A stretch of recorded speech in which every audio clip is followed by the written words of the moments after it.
Olarikoni. Mwambie Samueli. Mwambie Sauli. Twaliki Sauli. Yule kiongozi wa nchi ya Israeli. Larikoni lango wa Israeli. Mwambie kuna watu wanaoitwa Wamaleki. Ambaye mfalme wake anaitwa Agagi. Amewaua watu sana kwa upanga. Wanawake wengi wakalia. Kwa sababu watoto wao waliuawa na yule mtu mkatili.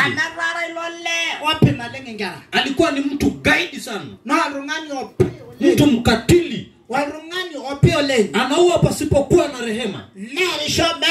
Hana huruma kabisa. Samuel akaambiwa na Mungu, vilio vya wanawake vimenifikia mimi.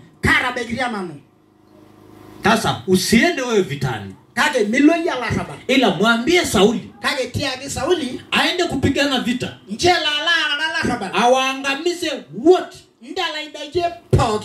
Waamaleki wote. Kabila linaloitwa Waamaleki waue wote. Na mfalme wao auawe.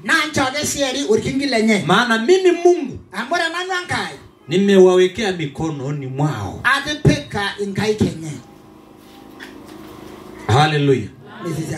Akapewa kitu kingine. Ukiwakuta ng'ombe wazuri walionao,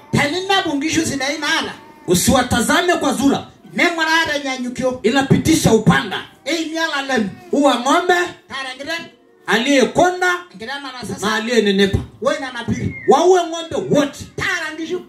Uwa mwanadamu yoyote. Ikiwa ni mtoto huwa. Ikiwa ni baba huwa. Ikiwa ni